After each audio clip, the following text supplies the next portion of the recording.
knock it out, and you'll be fantastic, all right?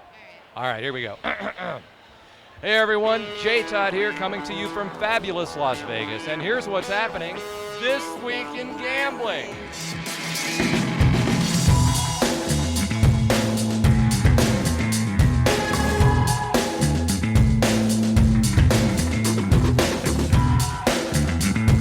Hello, players, and thanks so much for streaming another edition of This Week in Gambling, where we have election results to share with you from 6 different states about casino and sports betting expansion. But first, it's this week's big story. Way back in February of this year, things in Las Vegas were just humming along. Business as usual. Corona was something you bought with your friends on Cinco de Mayo, and socially distant meant you just didn't have a Facebook page. But then, all hell broke loose in March as the pandemic swept over the globe, and for the first time ever, Las Vegas shut down. Of course, it only took them a few months to figure out that no money was rolling in. So, in June, one by one, the casinos and resorts slowly started to reopen.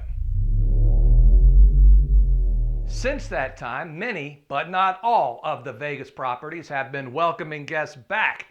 The problem is not all the guests are actually coming back. In fact, Vegas tourism is down 60% from the year before, and the pandemic looks as if it's still far from over. So, what to do? The solution for some appears to be shutting down again. Only this time, it won't be a complete shutdown, just weekdays, like Monday through Thursday, closed. And then opening their doors on the weekends just in time for all you partiers to head on down.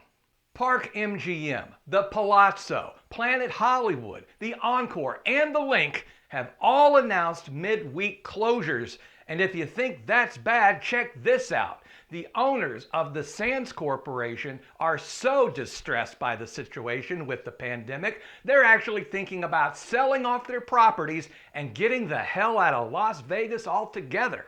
Billionaire Sheldon Adelson has had enough, and he says coronavirus be damned. He's actually shopping his Vegas properties, the Palazzo and the Venetian, and he's only asking $6 billion for the pair. I suppose I could buy them. Throw a little paint on them, flip them. Also, despite the midweek closures, there is at least one more Vegas casino that's been shuttered but set to reopen before the end of the year. And 6 states had gambling legislation on the ballot this past election day. We'll discuss all of that when we come back from the break.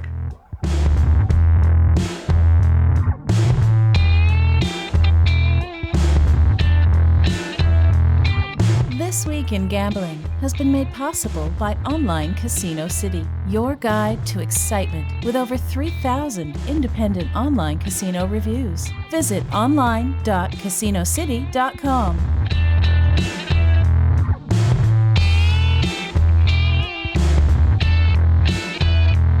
I'm here with, what's your name, sweetie? Sasha.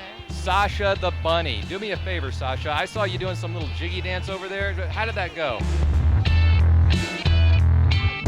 The last Caesars property that's still closed in Las Vegas has announced that they will reopen before the end of the year. The Rio says that they will welcome guests back in time to celebrate New Year's Eve. Of course, New Year's Eve is on a Thursday this year, so hopefully the Rio isn't one of those casinos that's, closed during the middle of the week.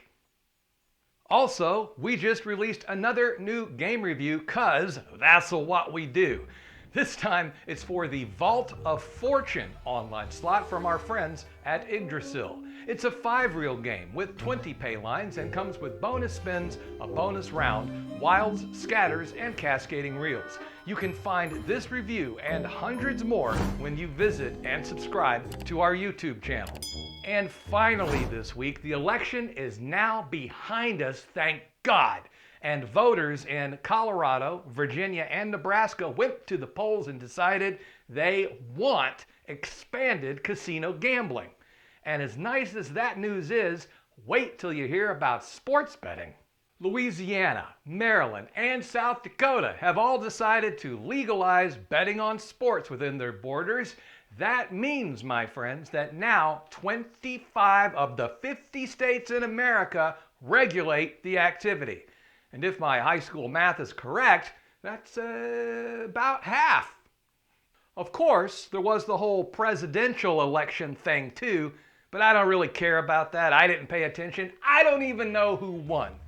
But if I was a betting man, my guess would be the winner was some old white guy.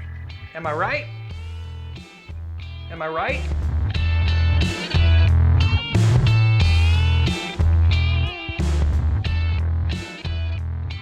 You picked a fine time to leave me, Lucille.